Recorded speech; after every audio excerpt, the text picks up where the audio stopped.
19 black actors that vanished from the spotlight after one hit role. What happens when the world's biggest stars simply stop existing? Imagine standing at the pinnacle of Hollywood, earning millions, and being adored by fans across the globe, only to vanish without a trace the very next day. From the tragic mystery of Misty Upham to the silent retreat of Jaye Davidson, we are uncovering the haunting truths behind the legends who walked away or were forced out of the frame. Why did the industry turn its back on its favorite children? Tonight, we peel back the curtain on these forgotten legacies. Before we begin this journey through time, make sure to subscribe to Remembered Lives channel. Join our community and leave a comment below to honor the stars who shaped our memories. Jaye Davidson. In the history of Hollywood, many fight their entire lives for a single second in the spotlight. But Jaye Davidson is a rare enigma who found himself at the center of the universe and decided he simply didn't want to be there. Discovered in a London bar for his unique, androgynous beauty, Jaye was cast as Dill in the 1992 masterpiece The Crying Game. With no prior acting experience, he delivered a performance so vulnerable and profound that it earned him an Academy Award nomination for Best Supporting Actor. For our audience who remembers the shock and awe of that film's release, Jaye was an overnight sensation, a face that graced every magazine and talk show. However, the disappearance of Jaye Davidson was a deliberate act of self-preservation. He found the sudden intrusion of fame to be overwhelming and distasteful. In 1994, he was cast as the sun god Ra in the blockbuster Stargate. To discourage the producers, he demanded a staggering $1 million salary, a figure unheard of for a newcomer at the time, hoping they would reject him. To his dismay, they agreed. Jaye gave an iconic, chilling performance, and then, at the absolute height of his commercial power, he performed the ultimate disappearing act. He didn't fall into scandal or tragedy, he simply walked back into his old life. Today, at 57, Jaye lives a quiet life in London, working as a fashion stylist. He hasn't appeared in a major film for over 3 decades. For those of us who remember his haunting screen presence, his absence is a powerful statement. He proved that you don't have to stay on the stage just because the audience is clapping.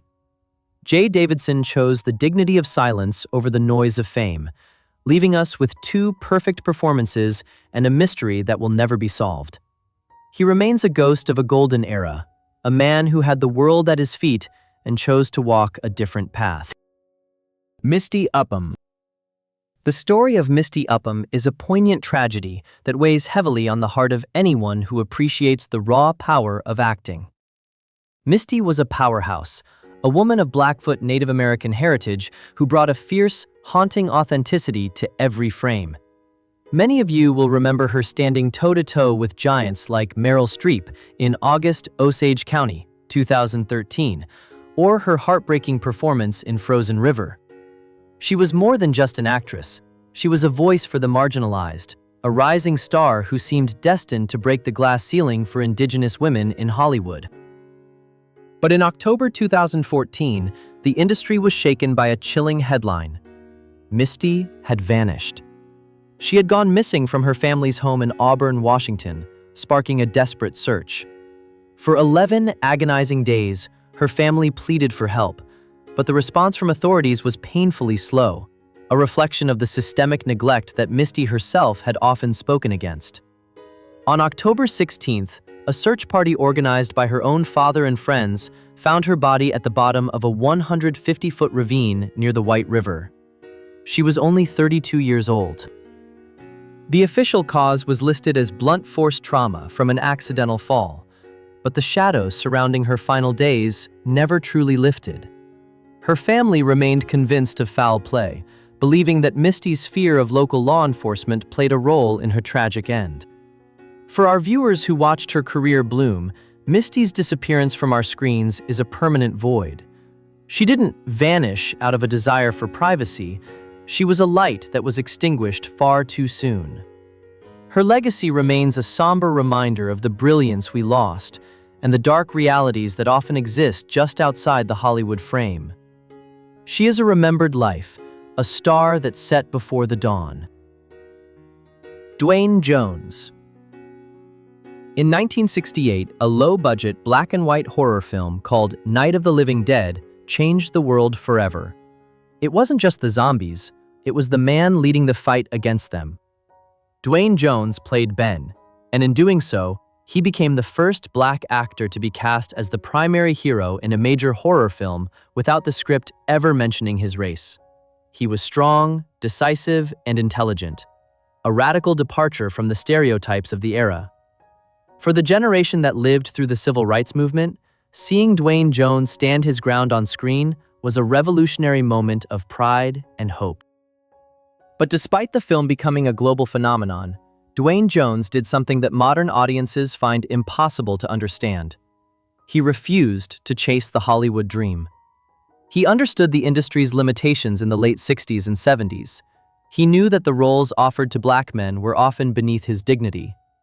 Instead of struggling for scraps in Los Angeles, Duane chose to take his immense talent elsewhere.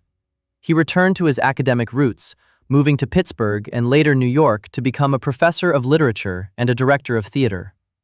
He chose the quiet halls of a university over the chaotic sets of a film studio. Duane Jones passed away in 1988 at the age of 51, leaving behind a legacy that is defined by a single, monumental role. For many years, fans didn't even know where he was or what he had done after that fateful night at the farmhouse. His disappearance was a quiet, intellectual retreat. He proved that being a hero isn't just about what you do on camera. It's about having the integrity to live a life of substance when the cameras are turned off. For our older viewers, Duane remains the ultimate symbol of quiet strength.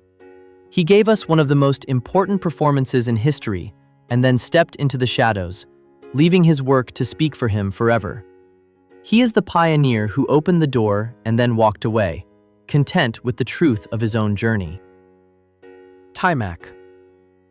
In 1985, a young martial artist with an unforgettable name and a striking presence set the world on fire. Taimak Gariello, known simply as Taimak, became an instant cultural icon as Leroy Green in the cult classic The Last Dragon.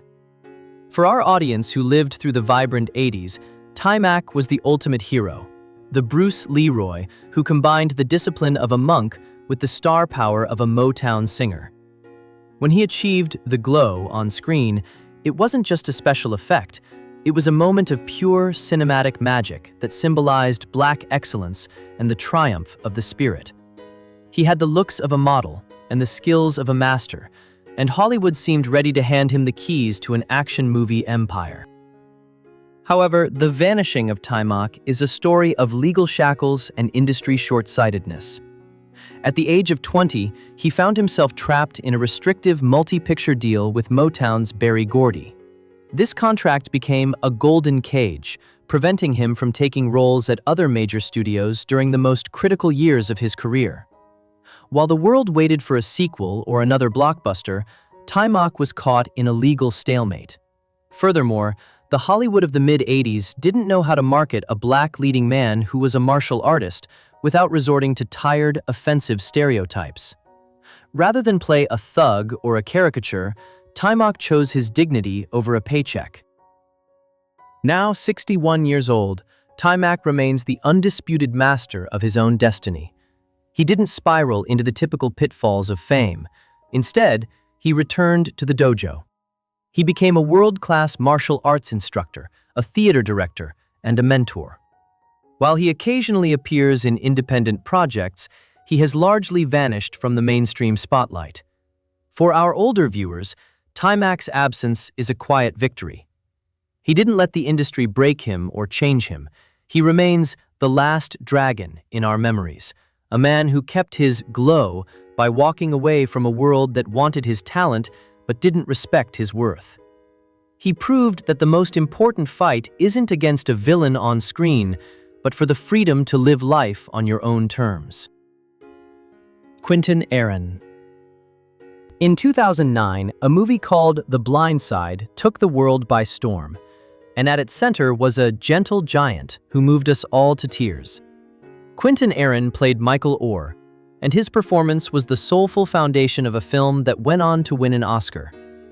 Standing at 6 feet 8 inches and weighing over 400 pounds, Quinton brought a vulnerability and a quiet grace to the screen that was absolutely transformative.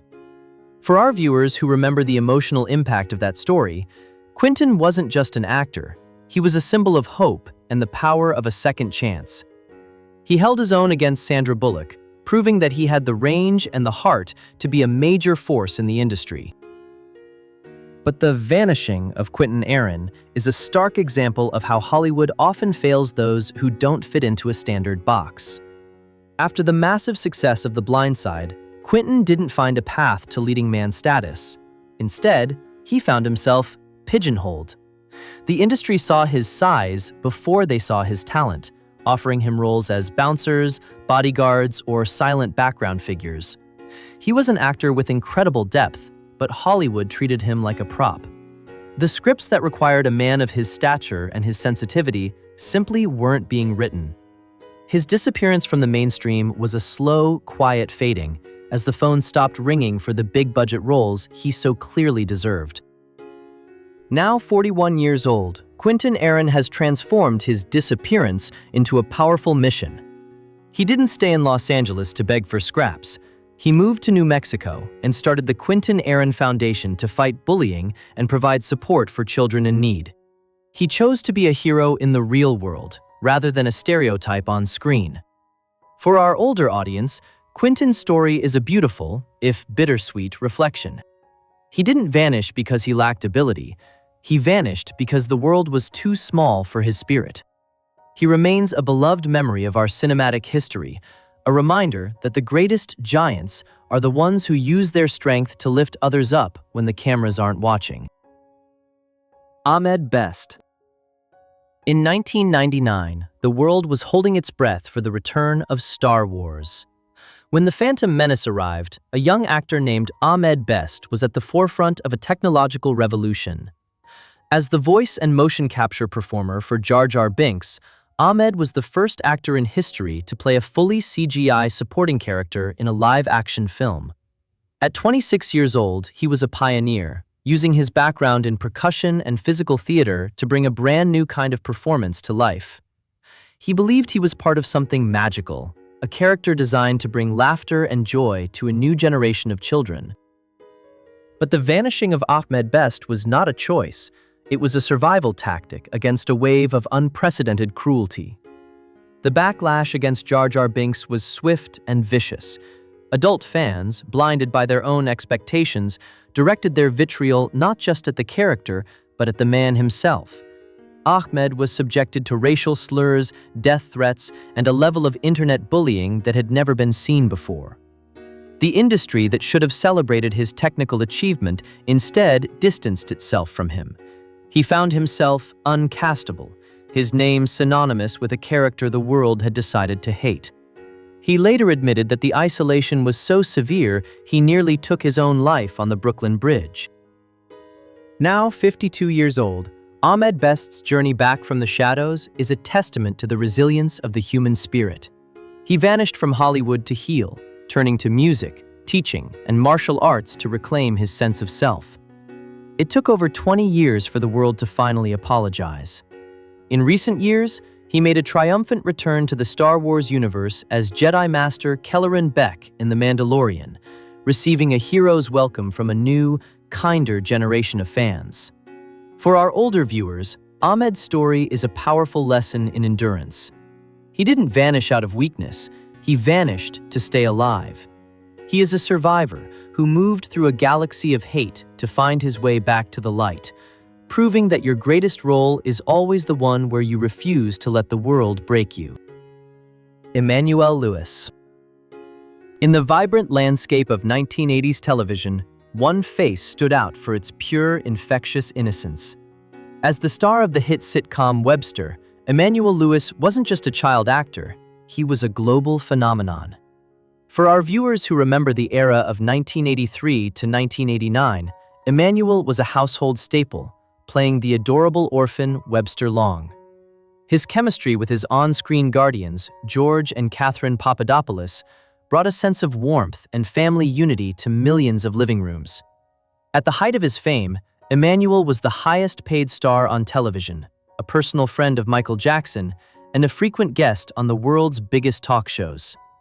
His small stature, a result of a rare medical condition that left him at about 40 inches tall, gave him a perennial angelic quality that the world couldn't get enough of. However, the vanishing of Emmanuel Lewis is a poignant lesson in the rigid imagination of Hollywood. As the 80s turned into the 90s, Emmanuel reached adulthood, but the industry refused to let him grow with it. Despite his sharp intellect and a theater degree from Clark Atlanta University, casting directors could only see the little boy they had fallen in love with. When Webster ended after 150 episodes, the scripts simply stopped coming. Unlike many of his peers, Emmanuel didn't spiral into the dark cliches of child stardom. There were no drug arrests or public meltdowns. Instead, he found himself in a quiet, unintended exile.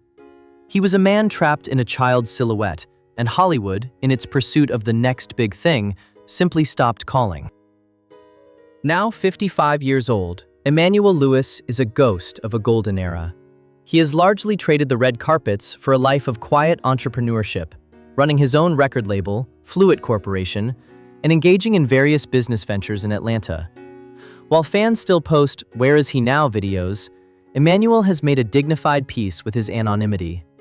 For our older audience, his story is a bittersweet reflection on the passage of time. He didn't lose his talent, he simply outlived the industry's narrow vision of who he could be. He remains frozen in our collective nostalgia as the sweet boy with the big smile. But in reality, he is a man who walked away from the flickering lights of fame to find a stability that Hollywood could never offer. Lauryn Hill. Long before she was a multi-Grammy-winning icon, Lauryn Hill was a radiant force on the silver screen. For many of you, the first time you felt her magic wasn't through a radio, but through the movie theater speakers in 1993's Sister Act 2, Back in the Habit. As Rita Louise Watson, Lauryn wasn't just a supporting character, she was the film's spiritual center. Her voice, raw and filled with ancient wisdom, suggested a depth of soul that usually takes a lifetime to acquire. She had the it factor that every studio executive dreams of, an effortless blend of street-smart grit and high art elegance.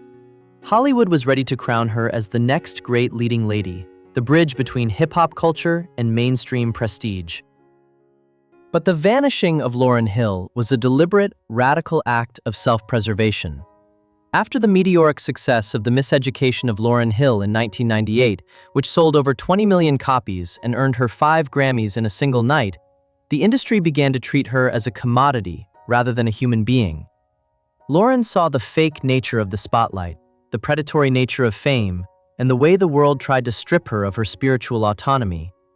In a move that left the entertainment world paralyzed with shock, she walked away.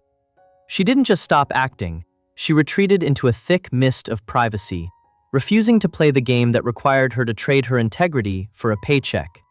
She famously turned down massive film roles, including the Matrix sequels, choosing instead to focus on her family and her inner peace. Now 50 years old, Lauryn Hill exists in a space between legend and enigma. Her sporadic appearances and legendary lateness to concerts have become a part of her myth.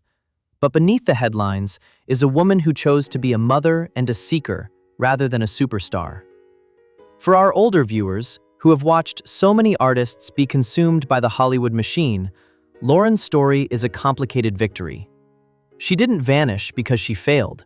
She vanished because she succeeded in the one thing most stars fear: saying no to the world. She reclaimed her soul from the clutches of a commercial beast, leaving us with the memory of a young girl in a school choir who showed us that the most powerful thing an artist can do is choose their own freedom. Gary Coleman. What you talking about, Willis? For anyone who owned a television in the late 70s and 80s, that line was more than a catchphrase. It was a cultural anthem. Gary Coleman, the star of Different Strokes, was perhaps the most famous child on the planet. From 1978 to 1986, he played Arnold Jackson, a boy from Harlem adopted by a wealthy white businessman. Gary's comedic timing was surgical, his expressions were gold, and his presence could light up a room. At the height of his fame, he was earning $100,000 per episode, an astronomical sum at the time. He was a giant in the industry, a little man who shouldered the weight of an entire network's ratings. However, the vanishing of Gary Coleman is one of Hollywood's most heartbreaking tragedies. Gary suffered from a lifelong kidney condition that stunted his growth, leaving him permanently at 4 feet 8 inches tall. As he grew older, the very industry that had exploited his cuteness turned its back on him. By the 1990s, he was no longer a star, he was a punchline. The script stopped, and his financial world collapsed when it was discovered that his adoptive parents and business advisors had mishandled millions of dollars from his trust fund.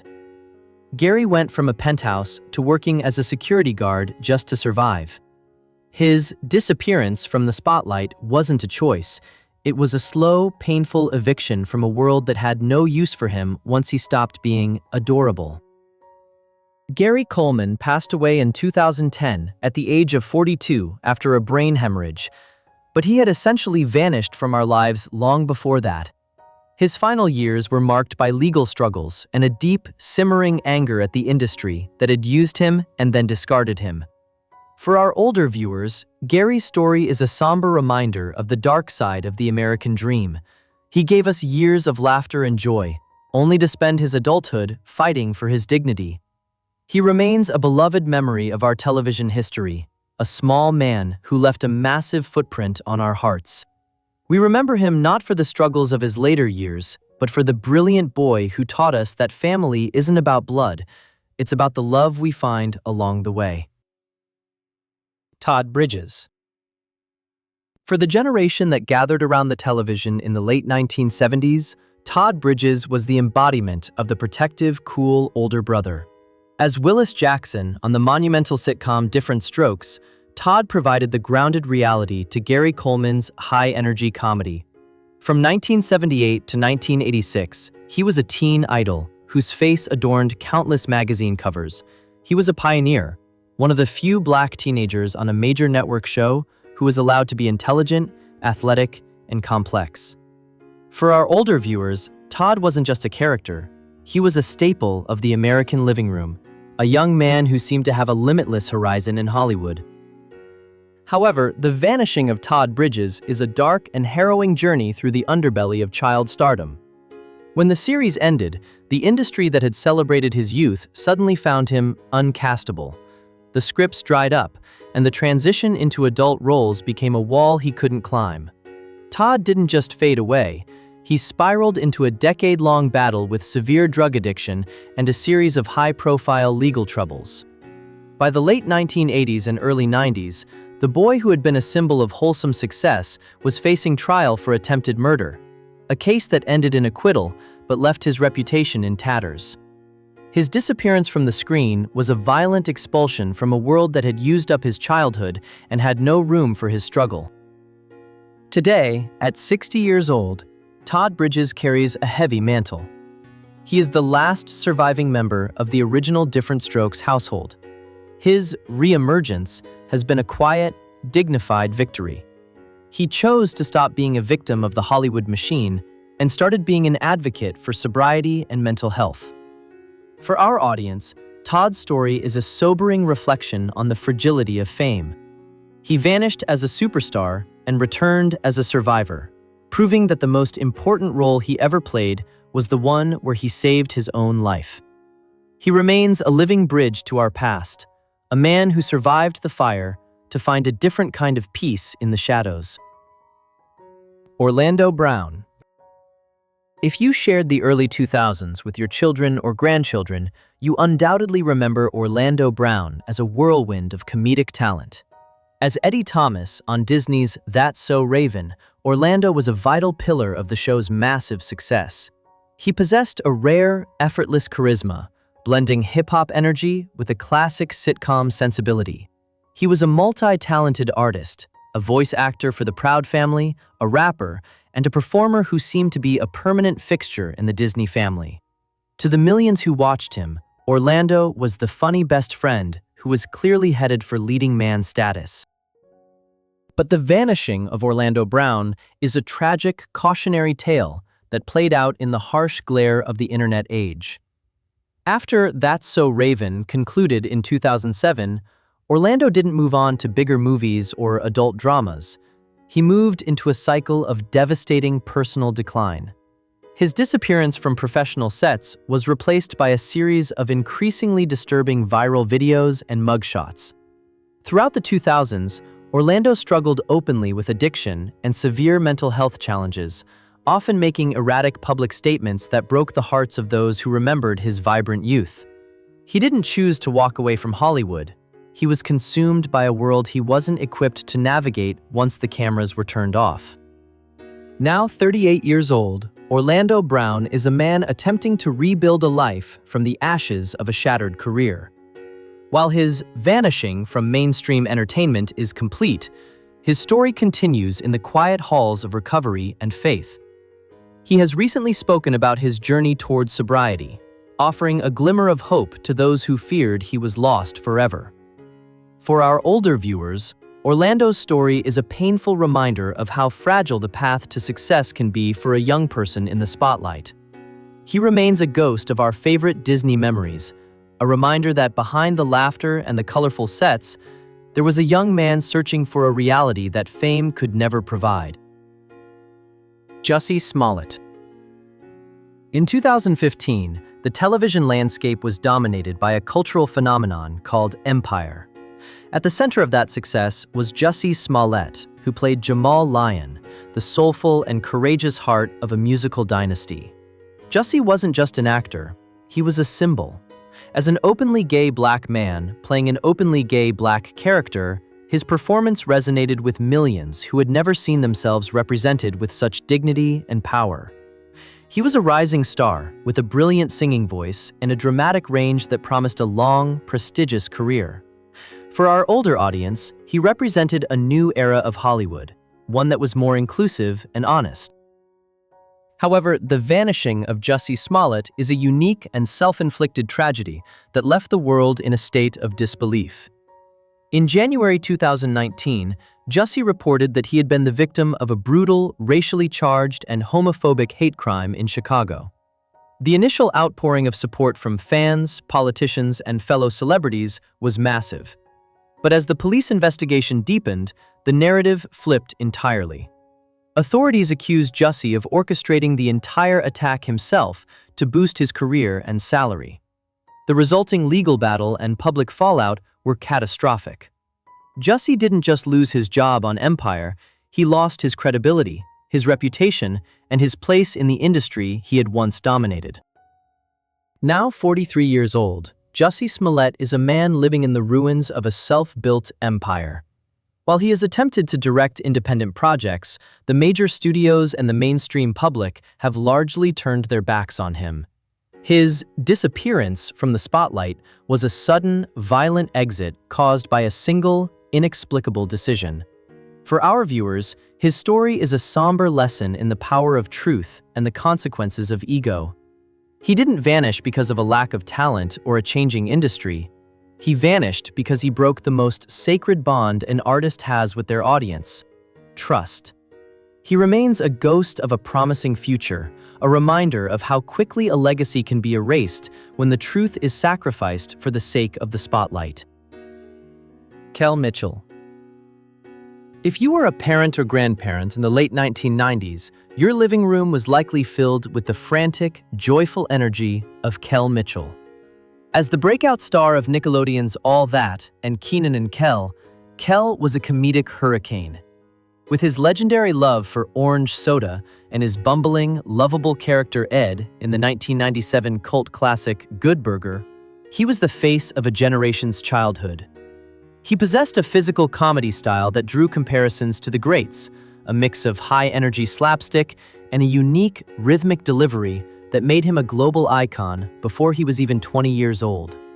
He wasn't just a child star, he was a cultural fixture who seemed destined for a lifelong career in the comedy big leagues. However, the vanishing of Kel Mitchell occurred as the new millennium dawned. While his comedic partner, Kenan Thompson, successfully transitioned to Saturday Night Live and became a permanent fixture of late-night TV, Kel seemed to slip through the cracks of the industry. In 2003, he famously auditioned for SNL alongside Kenan, but didn't make the cut. That moment marked a sharp fork in the road. For nearly a decade, Kel was essentially missing from mainstream Hollywood.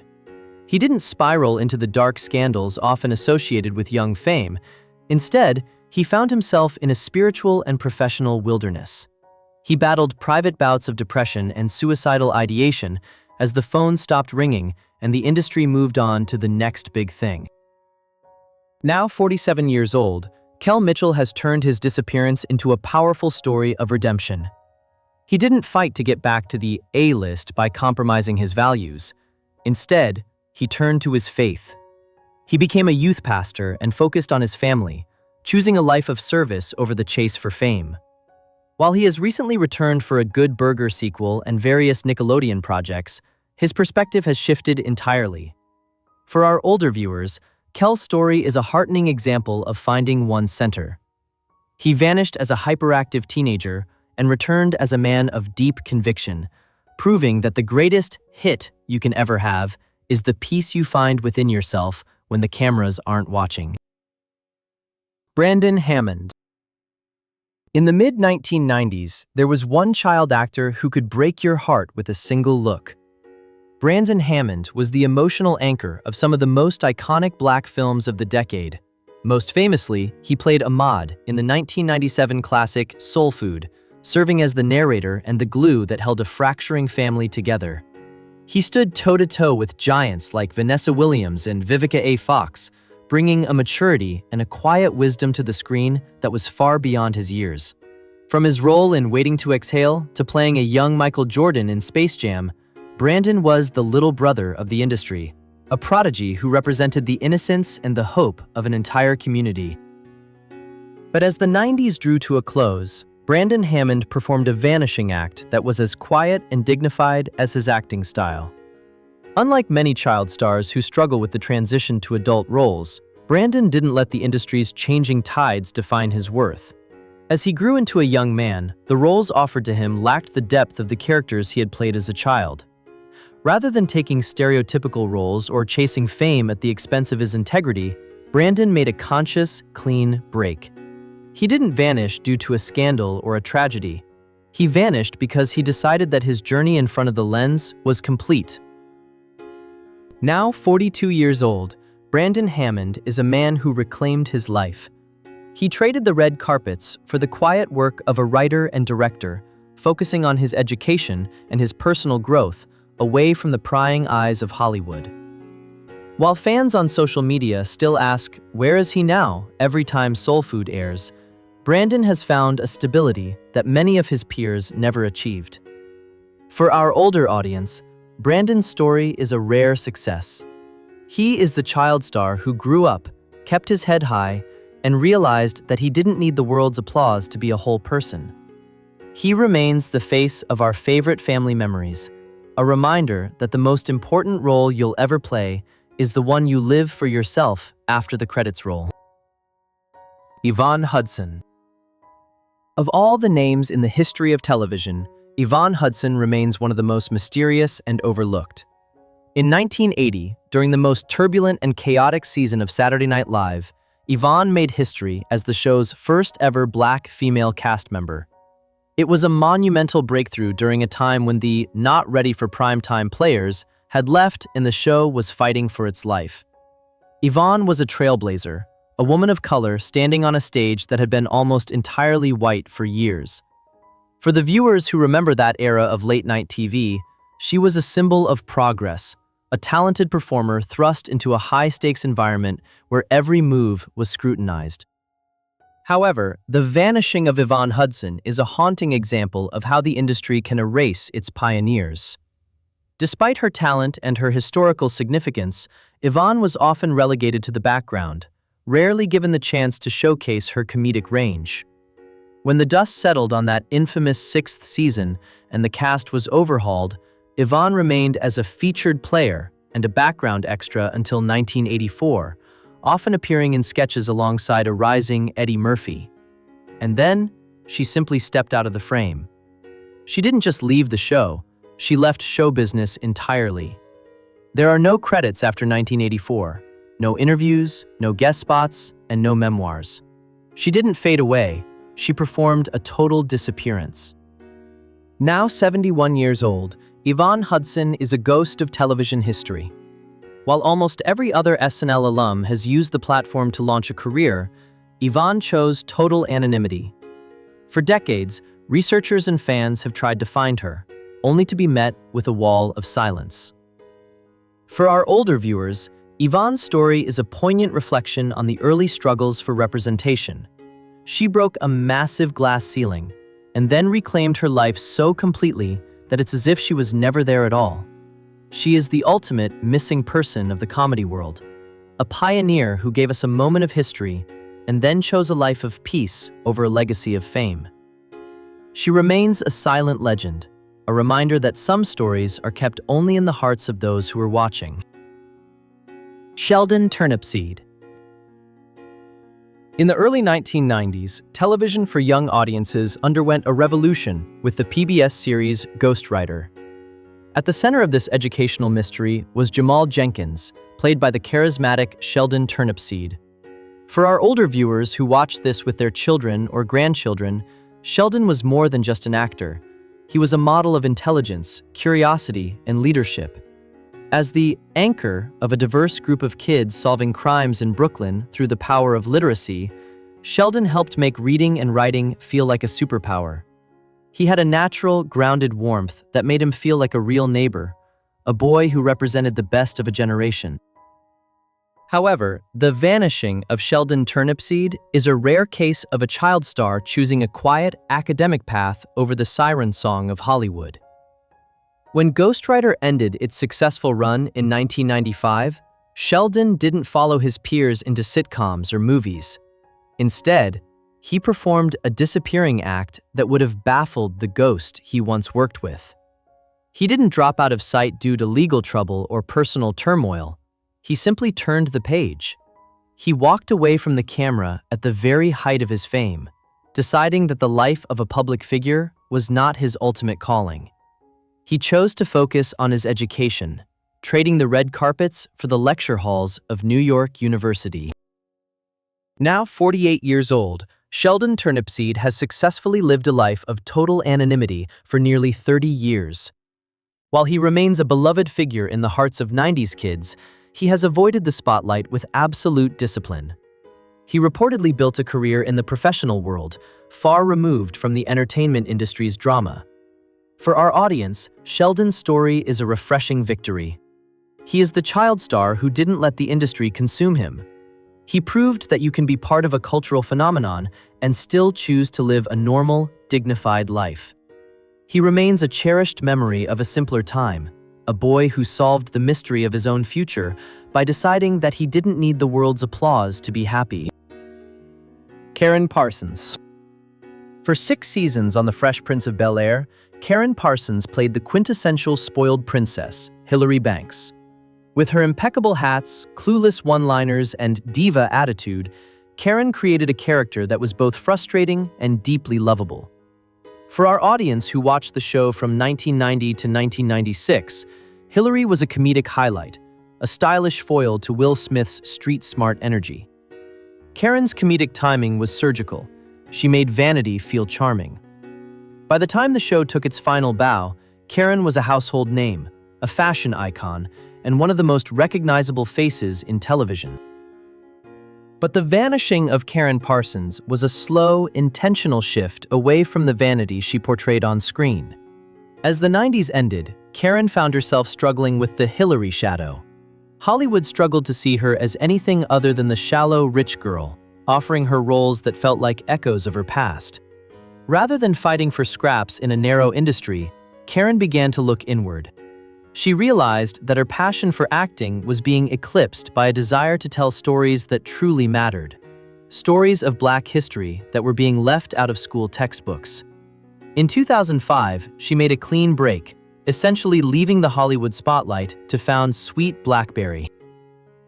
Now 59 years old, Karyn Parsons has traded the Hillary Banks lifestyle for the role of an educator and author. Her organization produces animated films for children about unsung Black heroes, ensuring that legacies like that of Garrett Morgan or Janet Collins are never forgotten. She has also become a celebrated novelist, finding a voice far more profound than the one she used in Bel Air. For our older viewers, Karyn's story is a beautiful evolution. She vanished as a sitcom star, only to reappear as a cultural historian and an advocate for the next generation. She proved that the most important role isn't the one that makes you famous, it's the one that leaves the world a little better than you found it. Lamont Bentley. In the late 1990s, Lamont Bentley was the charismatic heartbeat of the UPN sitcom Moesha. As Hakeem Campbell, the loyal, funny, and hungry best friend of Brandy's title character, Lamont brought a level of authentic, cool, and comedic timing that made him a fan favorite for 6 seasons. For our older viewers, Lamont was the boy next door, an actor who could make you laugh with a look, but also break your heart with a moment of vulnerability. Beyond the sitcom world, his powerful performance as H. Rap Brown in the film Panther showed a dramatic depth that suggested he was destined to be one of the great actors of his generation. However, the vanishing of Lamont Bentley is a tragedy of a life cut short just as it was seeking a new direction. By 2005, Lamont had grown increasingly weary of the Hollywood game. Friends recalled that he felt pigeonholed by his sitcom fame and was seeking a clean break to pursue his first love, music. He was keeping a low profile, spending more time with his 2 daughters, and preparing to launch a new chapter of his life away from the Hakeem persona. He was in the middle of a voluntary retreat, choosing the quiet of his personal life over the frantic pace of the industry when tragedy struck. On January 19, 2005, while driving alone in Ventura County, California, Lamont's car soared over an embankment in a tragic accident. He was only 31 years old. He didn't disappear because of a lack of talent or a fall from grace. He was snatched away by a cruel twist of fate at the very moment he was trying to reclaim his identity. For the parents and grandparents who watched him grow up on their screens, his death felt like a personal loss. Lamont Bentley remains forever young, a vibrant and energetic memory of a decade of joy. He is the unfinished symphony of 90s television, a man who is just about to show us his true self before the curtain fell too soon. Merlin Santana. If you spent your Tuesday nights watching The Steve Harvey Show in the late 90s, you knew Merlin Santana as the undisputed king of charm. As Romeo Santana, he was the heartthrob of the high school, a young man with a $1 million smile and a comedic rhythm that suggested he was a veteran of the stage. For our older audience, Merlin was a familiar face who had literally grown up on screen, starting as the adorable Stanley on The Cosby Show. He had successfully navigated the dangerous transition from child star to teen idol, and by 2002, he was on the verge of becoming a major leading man in Black cinema. But the vanishing of Merlin Santana is a dark and senseless tragedy that left the world of entertainment paralyzed with shock. On November 9, 2002, Merlin was sitting in the passenger seat of a car in the Crenshaw district of Los Angeles when he was shot and killed. He was only 26 years old. This wasn't a case of a star caught in a Hollywood lifestyle. It was a tragic, random act of violence stemming from a case of mistaken identity and a manipulation by a young girl who falsely claimed Merlin had made advances toward her. In an instant, one of the most promising lights of his generation was extinguished. The loss of Merlin Santana was a devastating blow to the community.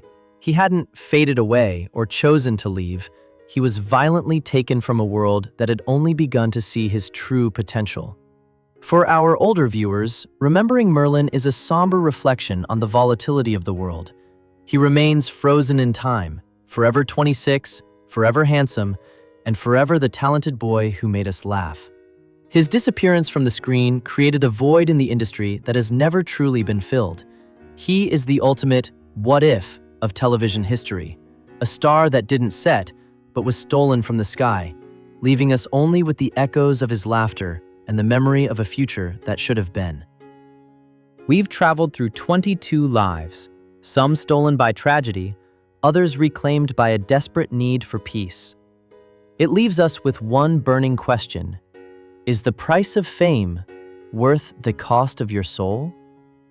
Some of these icons found happiness in the silence, while others were discarded the moment their glow began to fade. Was it their choice to leave, or did a cold, calculated industry decide their time was up? We want to hear your thoughts. Which of these stars do you miss the most on your screen? Share your memories and comment below to keep their stories alive. Don't forget to like this video and stay tuned to Remembered Lives channel, where no legacy is ever truly forgotten.